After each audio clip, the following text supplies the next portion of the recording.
आनन फानन में जैसे ही सूचना मिली, खबर मिली, आनन फानन में आमिर खान, अमिताभ बच्चन, अपने बेटे अभिषेक बच्चन और कुछ लोग यहाँ पर पहुँचे हैं जो नज़दीक में ही रहते हैं, जुहू परिसर में, बांद्रा परिसर में रहते हैं। और चूँकि परिवार ने इसे बहुत ज़्यादा जानकारी नहीं साझा की और बहुत ज़्यादा इसे मीडिया के माध्यम से जानकारी नहीं आई थी, और हम सब सम्मान करते हैं परिवार की निष्ठा और हम सम्मान करते हैं। बिल्कुल, मुझे लगता है, देखिए बड़ी बात यह है कि परिवार की तरफ से, वो कहते हैं ना कि एड़ी चोटी का जोर लगा दिया गया, मतलब उनके इलाज को लेकर ब्रीच कैंडी अस्पताल में जब वो पिछले दिनों भी भर्ती थे और उसके बाद भी परिवार की तरफ से कोई कसर नहीं छोड़ी गई। बाद में उनकी सेहत में सुधार हुआ, परिवार ब्रीच कैंडी अस्पताल से डिस्चार्ज कराकर उनको घर ले आया और ये कहा गया कि अब घर पर ही उनका इलाज करवाएंगे, उनकी सेहत में सुधार हो रहा है। तो हम ये भी समझ सकते हैं कि कैसे जब एक उम्मीद बनने लगती है ना आपको कि सेहत में सुधार हो रहा है, अब तो घर पर आ गए हैं, अब तो घर पर ही इलाज हो जाएगा, बेहतर हो जाएंगे। और कहाँ तो हम ये सुन रहे थे कि अब अगले ही महीने 8 दिसंबर को जब 90 साल के होने जा रहे थे धर्मेंद्र, तो फिर उनके जन्मदिन को इस बार परिवार बेहद खास बनाने वाला था और ऐसे में ये खबर आ जाना, तो शौक बहुत बड़ा हो जाता है। मृत्युंजय,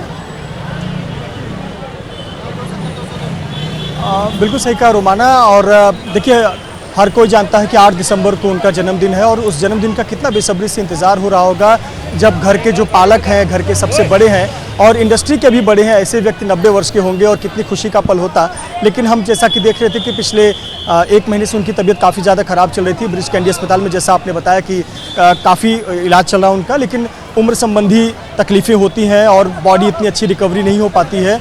डॉक्टरों की लगातार निगरानी हो रही थी और परिवार ने भी ये तय किया कि घर पर ही जो भी मेडिकल की आवश्यकता होगी वो घर पर उपलब्ध कराई जाएगी और ताकि अंतिम समय में भी अगर ऐसा कुछ है तो परिवार के बीच रहें। और डॉक्टर्स हमेशा उपलब्ध थे, 24 घंटे 7 दिन डॉक्टर हमेशा उपलब्ध थे। निश्चित तौर पर हम सबकी दुआएं थी, परिवार का प्रयास था, डॉक्टरों का भरसक प्रयास था कि तबीयत उनकी ठीक हो जाए, लेकिन होने को जो मंजूर होता है उनका निधन हुआ, हमारे बीच नहीं रहे। पर देखिए, 90 वर्ष और उसमें 65 वर्ष इंडस्ट्री को देना, और अभी कुछ महीने पहले तक उनके आप सक्रिय वीडियो देखिए इंस्टाग्राम पर और सोशल मीडिया पर, ऐसा लगे कि वो बहुत उत्साहित है अगला प्रोजेक्ट करने के लिए। इस प्रकार का उनका व्यक्तित्व था। 65 साल का करियर बॉलीवुड में ये बताता है कि वो कितने बड़े व्यक्तित्व थे। और निश्चित तौर पर पंजाब से आए, मुंबई में उन्होंने पहचान बनाई और धर्मेंद्र जी की फिल्म यानी वो हिट फिल्म, अगर हिट फिल्मों के रिकॉर्ड का एक उपलब्धि अगर हो तो नंबर 1 पर धर्मेंद्र जी होंगे, क्योंकि कहा जाता है कि अगर जिस फिल्म में धर्मेंद्र जी हैं तो वो फिल्म हिट होनी ही है। और ऐसा किरदार था, ऐसे व्यक्तित्व थे और इसमें तो कोई संदेह नहीं कि देखने में वो इतने सुंदर थे कि वो आप रहिए मेरे साथ, मैं लौट रही हूँ आपके पास। देखिए, वैभव परब भी इस वक्त हमारे साथ मौजूद हैं और जरा वैभव से जान लेते हैं। वैभव, क्योंकि मैं बार बार इस बात को दोहरा रही हूँ दर्शकों के सामने कि देखिए, हमारा मकसद किसी तरीके की कोई सनसनी फैलाना नहीं है। परिवार की तरफ से जो निष्ठा का हवाला दिया जाता है हम उसका पूरा सम्मान कर रहे हैं, लेकिन साथ ही साथ बतौर फैंस हम ये जो एक हक है ना उन तमाम लोगों का जो धर्मेंद्र से मोहब्बत कर सकते थे, जो धर्मेंद्र के ज़बरदस्त फैंस थे, कि आखिरी मौके पर धर्मेंद्र को एक विदा वो भी कह सकें, धर्मेंद्र की एक झलक वो भी देख सकें, बस इतनी सी हमारी मंशा है। और इसी वजह से ये तस्वीरें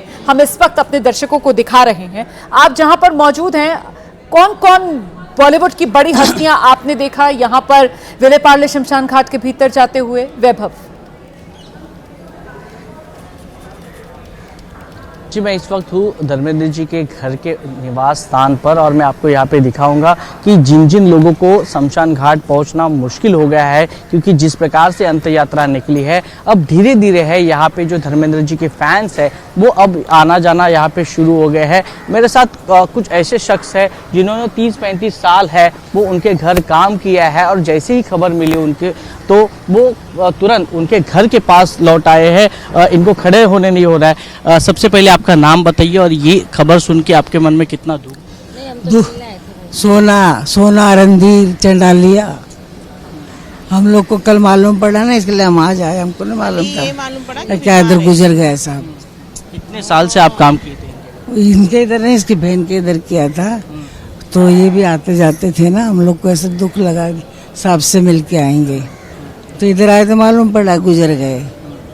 इसके लिए हम बैठे, कोई पहचान वाला मिल गया तो दर्शन कर लेंगे। वीडियो कॉल वाला क्या किस्सा है शादी में? नहीं, वो कुछ किस्सा नहीं। वीडियो कॉल का कुछ नहीं।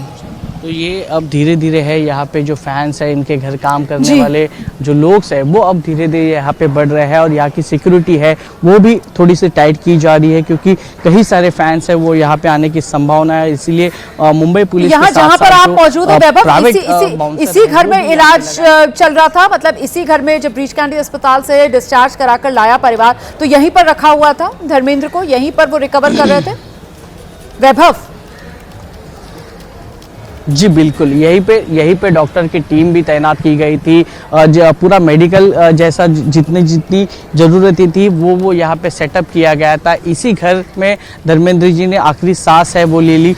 हमने देखा था कि पिछले कई महीनों से ब्रीच कैंडी अस्पताल में उन पर उपचार शुरू थे, कई प्रकार की ट्रीटमेंट शुरू थी। आखिरकार उनको घर पे लाया गया। यही निवासन है विले पार्ले जुहू का, जो जहाँ पे पूरा अंतिम संस्कार है, जिसके पहले अंत्यविधि के पहले के जो अंतिम संस्कार होते हैं वो इसी घर में किए गए हैं।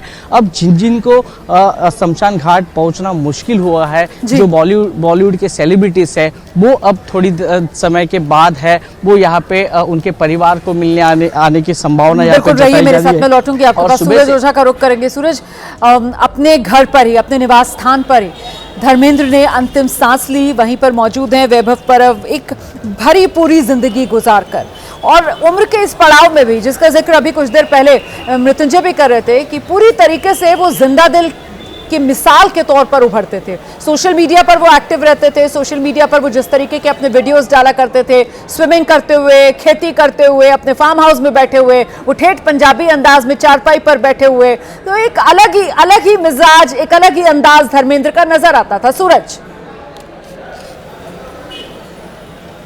जी बिल्कुल, धर्मेंद्र जी का मिजाज ही कुछ अलग था। कलीम जी मेरे साथ हैं जो एंटरटेनमेंट बॉलीवुड कवर करते हैं। धर्मेंद्र जी को कई बार उन्होंने कई इवेंट में कवर किया है। जैसे कि रोमाना बोल रही थी कि उनका जो मिजाज था काफ़ी हंसीपूर्ण मिजाज था, सोशल मीडिया पर हंसते रहते थे।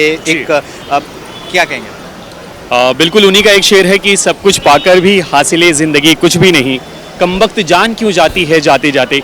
ये जो है धर्मेंद्र जी का ही शेर है कि वो इतने खुश मिजाज इंसान थे कि मतलब वो हमेशा लोगों को हमेशा यही कहते थे कि हमेशा मुस्कुराते रहो, ज़िंदगी के हर लम्हे को एंजॉय करो।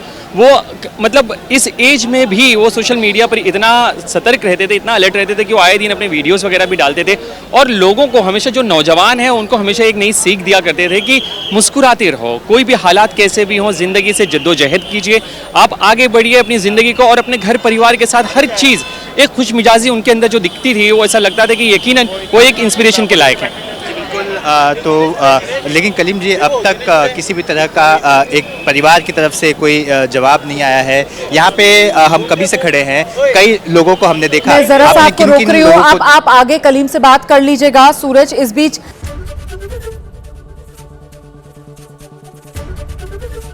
एबीपी गंगा, खबर आपकी, जुबान आपकी।